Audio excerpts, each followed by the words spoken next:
Hi everyone, I'm Liz Eaglesnake, a stillbirth mother, a widow, and a spiritual companion in grief. Welcome to this sacred space. This channel is a sanctuary for real grief, the kind that lives in the body, in the nervous system, in identity, and in the unseen layers of the self.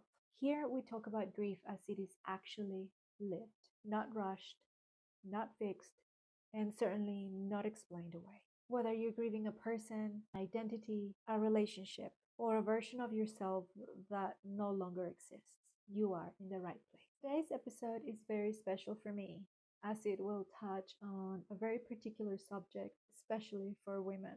So if you're grieving and you're a woman, stick around because you definitely don't want to miss this episode.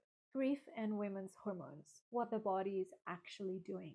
There is a kind of exhaustion that doesn't come from lack of sleep, and a kind of emotional volatility that doesn't come from unprocessed feelings. Many women in grief are told, you're depressed, you're dysregulated, you need to stabilize, you just need more healing time.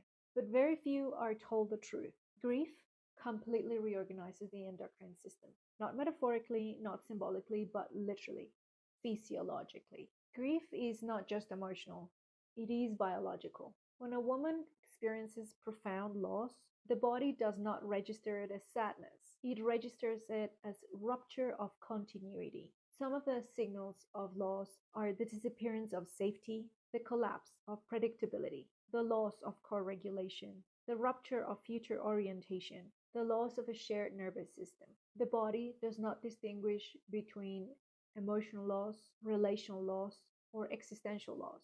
To the nervous and the endocrine systems, all of these kinds of losses just point to one thing. Something essential has disappeared. And when that happens, the body shifts priorities. Not consciously, not morally, not even psychologically, but biologically. Reproduction, digestion, pleasure, creativity, long-term planning. These are not survival priorities. So your hormones adjust accordingly.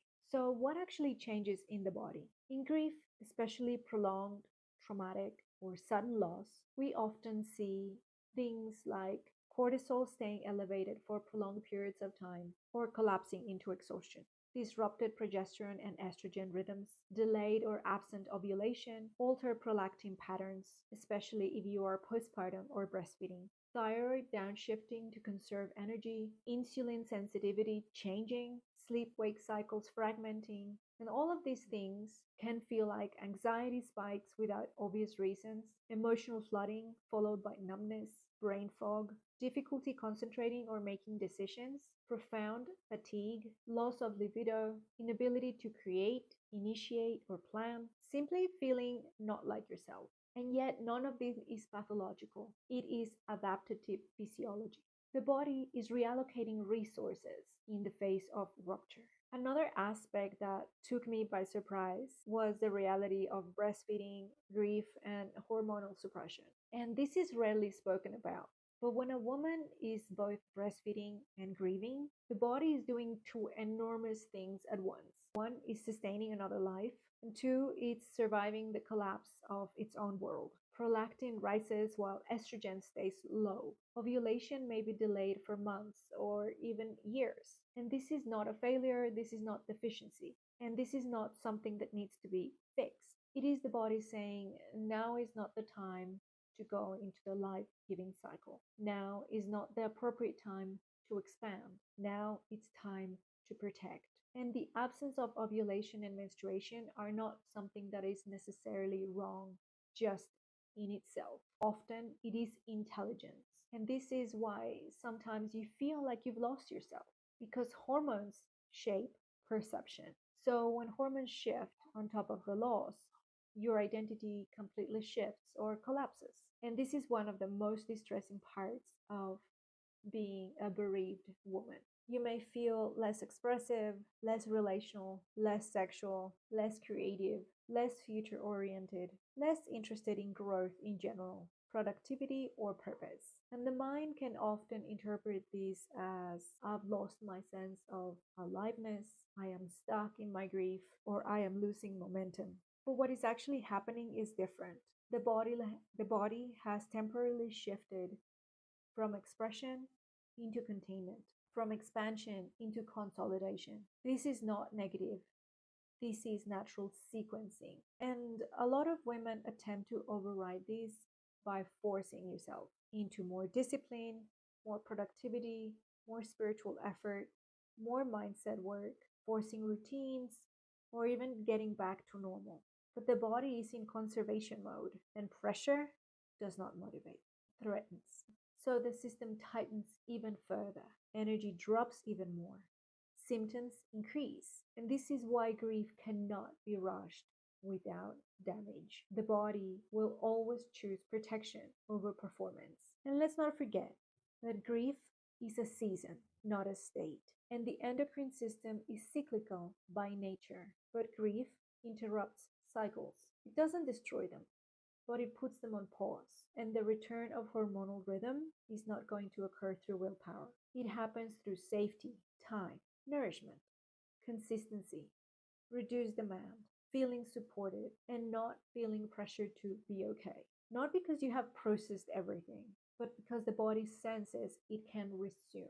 Pathologizing this is harmful, particularly for women, because when women are told, you should be over this, you need to regulate better, you are stuck, you shouldn't allow something external to rob you of your peace, they internalize the idea that their body is malfunctioning and they begin to fight themselves. The body, sensing threat, responds by doing exactly what it's designed to do, protect itself even further. This is why grief informed hormonal understanding is crucial.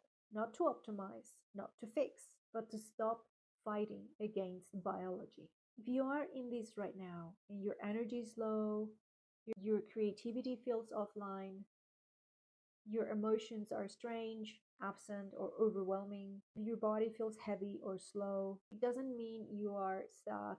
It means your body is doing something precise. Let it. Hormonal coherence returns, not when grief is gone, but when grief is no longer being resisted, shamed, or rushed. Grief doesn't only change the way you feel, it changes how your body allocates life force. And so when you understand that your body is doing its work, shame dissolves, urgency softens, and self trust can return. You are not behind and you are not weak or broken. If you enjoyed this episode, I invite you to subscribe to my channel so you don't miss any of the future ones and to share it with someone who might find it useful too.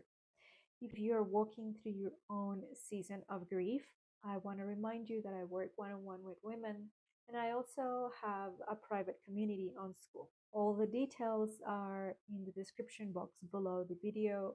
But before we go, I would like to do a brief mantra as I do on every episode. So if you feel called to do so, place your hand on your chest and close your eyes and repeat after me. I honor the cycles of wisdom of my body. I trust in its perfect design, and I allow it to finish its sentence.